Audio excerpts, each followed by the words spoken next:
విద్యార్థులు ఉన్నత లక్ష్యాలను ఏర్పరచుకుని లక్ష్య సాధన కోసం నిరంతరం శ్రమించాలని సంగారెడ్డి జిల్లా కలెక్టర్ వల్లూరు క్రాంతి పిలుపునిచ్చారు.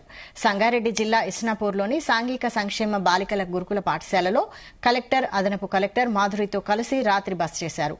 విద్యార్థులకు తమ విద్యాభ్యాసం, తాము ఏర్పాటు చేసుకున్న లక్ష్యాన్ని ఎలా చేరుకోవాలన్నది వివరించారు. తాను ఇంటర్ చదివే సమయం నుంచే ఐఐటీలో సీటు సాధన కోసం శ్రమించినట్లు కలెక్టర్ తెలిపారు.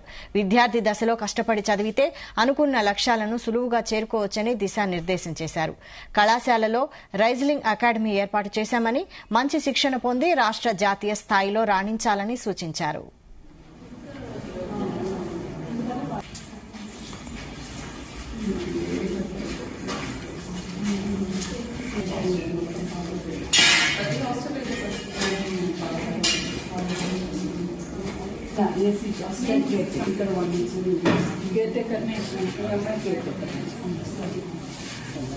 ఈరోజు ఇస్నాపూర్లోని ప్రభుత్వ సాంఘిక సంక్షేమ గురుకుల పాఠశాలను విజిట్ చేయడం జరిగింది.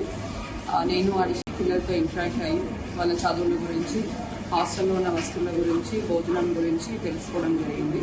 పిల్లలందరూ కూడా బాగా చదివి మంచి మార్కులు సాధించి మంచి ర్యాంక్స్ సాధించాలని కూడా వాళ్ళకి చెప్పి మోటివేట్ చేయడం జరిగింది. అలానే ఈ హాస్టల్లో ఉన్న వసతులు, కిచెన్, డైనింగ్ హాల్, సరఫరా చేసే భోజనం, డార్మిటరీస్, వాష్రూమ్స్, క్లాస్ రూమ్స్ అన్నీ కూడా తనిఖీ చేయడం జరిగింది. పిల్లలకు మెరుగైన విద్య అందించే విధంగా ప్రిన్సిపల్, స్టాఫ్ అందరూ కూడా కృషి చేయాలని కూడా తెలియజేయడం జరిగింది. ఈ గురుకుల పాఠశాలలో రెజ్లింగ్ అకాడమీ కూడా ఏర్పాటు చేయడం జరిగింది.